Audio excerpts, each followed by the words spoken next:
हरि ओम तत्सत। हरि ओम तत्सत। ब्रह्मभूत प्रसन्न आत्मा न शोचति न कांक्षति समय सर्वेषु भूतेषु मम भक्ति लभते परम। श्री नाभादास जी महाराज भक्तमाल की रचना कर रहे हैं, गलता जी के अंदर स्नान कर रहे हैं और कहते हैं, हे गलता जी, मुझे ऐसे भक्त शिरोमणि का दर्शन करवाइए जिनको परम भक्ति प्राप्त है। इंटरनेट खुलता है, पर्दा हटता है, जीवन चरित्र सामने आता है भक्त शिरोमणि श्री काक भूषण जी का। श्री काक भूषण जी जिनको कोए का शरीर मिला हुआ है, जो हिमालय के अंदर रहते हैं, निरंतर सत्संग करते हैं, त्रिकालदर्शी है, कल्प के अंत में भी जिनका नाश नहीं होता है, ऐसे काक भूषण जी को श्री नाभादास जी नमस्कार करते हैं, वंदना करते हैं। त्रेता युग के अंदर रावण और प्रभु श्री राम का युद्ध चल रहा है। मेघनाथ सेना लेकर के आते हैं और प्रभु श्री राम को नागपाश के अंदर बांध लेते हैं। भगवान नागपाश में बंध जाते हैं, असहाय हो जाते हैं। इधर मेघनाथ हट्टास कर रहा है, विजय की कल्पना करता है। नारद जी चिंतित होते हैं, गरुड़ जी का आह्वान करते हैं, गरुड़ जी पधारते हैं। गरुड़ जी देखते हैं श्री राम नागपाश के अंदर बंधे हुए हैं, असहाय है। गरुड़ जी नाग का वध करते हैं, नागपाश से भगवान श्री राम को मुक्त करते हैं। भगवान मुक्त होते हैं और देखते देखते गरुड़ जी मोह और माया से युक्त हो जाते हैं। गरुड़ जी कहते हैं, हे नारद जी, आपके कहने से मैंने श्री राम को नागपाश से मुक्त कर दिया है, लेकिन ये तो मैं था, मैं समय पर आ गया, वरना भगवान का क्या होता।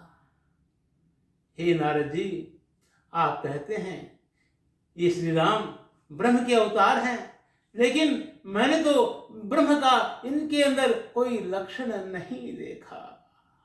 नारद जी कहते हैं, हे खगेश, आप तुरंत जाओ महेश के पास, क्योंकि आप माया से व्याप्त हो गए हैं। खगेश महेश की वंदना करते हैं, महेश के पास में जाते हैं।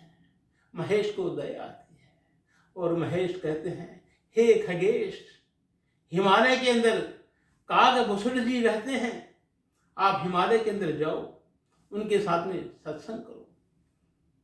बहुनाम जन्म नामयन्ते, बहुनाम जन्म नामयन्ते, ज्ञानवान मम प्रबध्यते, वासुदेव शरमिति स महात्मा सुदुर्लभ है। वासुदेव ही सब कुछ है, वासुदेव को सब कुछ मानकर जो निरंतर भजन करते हैं, ऐसा जो दुर्लभ जो महात्मा है वो श्री काक भूषण जी हैं। और काक भूषण जी के पास आप जाओ, उनके साथ में जब आपका सत्संग होगा तो आप मोह माया से मुक्त हो जाओगे। खगेश महेश का आशीर्वाद लेकर के हिमालय पर जाते हैं। सुमेरु पर्वत के उत्तर में हिमालय के नजदीक एक सुंदर पर्वत है जो नील पर्वत के नाम से जाना जाता है। इस नील पर्वत के ऊपर सुंदर तालाब है, सुंदर मौसम है, सुंदर वातावरण है। तालाब के चारों तरफ 4 पेड़ लगे हुए हैं। एक पेड़ बरगद का है, दूसरा पेड़ पीपल का है, तीसरा पेड़ पाकर का है और चौथा पेड़ आम का है। गरुड़ जी देखते हैं काक भूषण जी, जिनको कोए का शरीर मिला हुआ है, वो पीपल के वृक्ष के नीचे मानस पूजा करते हैं, पाकर के पेड़ पर जप यज्ञ करते हैं और आम के पेड़ पर ध्यान लगाते हैं और बरगद के पेड़ के नीचे सत्संग करते हैं। जब बरगद के पेड़ के नीचे जब सत्संग शुरू होता है तो आसपास के सारे जो प्राणी जो हैं वो इकट्ठे हो जाते हैं और काकभूषण जी कोई का शरीर प्राप्त करके कथा कर रहे हैं, भगवान की कथा करते हैं। खगेश काकभूषण जी को नमस्कार करते हैं। काकभूषण जी कहते हैं, हे पक्षियों के राजा, हे खगेश, हे सर्प के दुश्मन, आपका स्वागत है, आपका अभिनंदन है। आप हमारे बीच में आए हैं, मैं आपका आने का प्रयोजन जानना चाहता हूँ। खगेश कहते हैं, हे काकभूषण जी, आपको नमस्कार है, मैं आपकी वंदना करता हूँ, मैं आपके दर्शन से कृतार्थ हो गया हूँ। आपकी प्रशंसा स्वयं महेश ने की है, मैं महेश की आज्ञा से आपके पास में आया हूँ। मैं आपसे सत्संग करना चाहता हूँ, मैं आपसे भक्ति प्राप्त करना चाहता हूँ। मैं जब आपके पास में आया, आपके सरोवर के पास में जब आया तो मैंने देखा मेरा काम, क्रोध, मद, लोभ, मोह से मैं मुक्त हो गया हूँ और मुझे विवेक हो रहा है।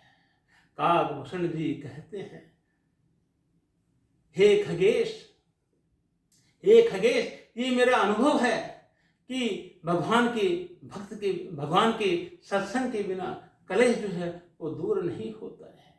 आप और हम सब मिलकर के जब भगवान का सत्संग करेंगे, जब प्रभु राम की कथा सुनेंगे और वही कथा जो कथा श्री शंभु ने श्री पार्वती जी को सुनाई है, वही कथा मैं आज महेश की आज्ञा से आपको सुनाऊंगा।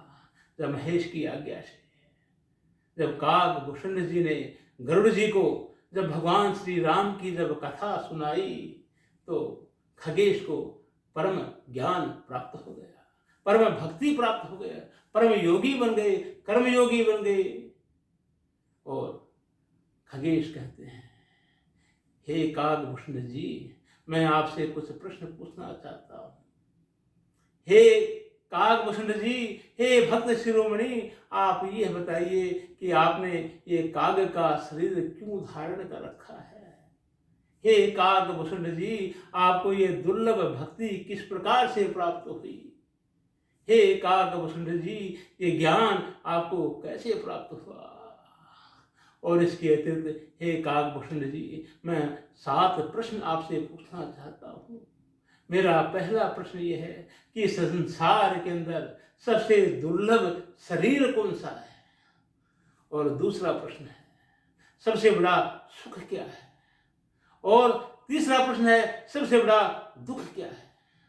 और चौथा प्रश्न है, सबसे बड़ा पुण्य क्या है।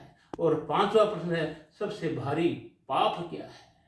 और 6ठा प्रश्न है, संत और असंत के अंदर भेद क्या है। और 7वां प्रश्न है कि मानस रोग क्या है। हे गरुड़ जी, आप ये 7 प्रश्न जो है मुझे समझा करके कहिए, क्योंकि ये 7 प्रश्नों के अंदर ही गीता का ज्ञान छिपा हुआ है। इन 7 प्रश्नों का उत्तर जब काकभूषण जी देते हैं तो गरुड़ जी गदगद हो जाते हैं। गरुड़ जी को गीता का ज्ञान प्राप्त हो जाता है। इन 7 प्रश्नों के उत्तर क्या हैं और किस प्रकार से हैं, ये अपन आगे जानने का प्रयास करेंगे और अपने जीवन को सत्यम शिवम सुंदरम बनाएंगे। वंदे मातरम।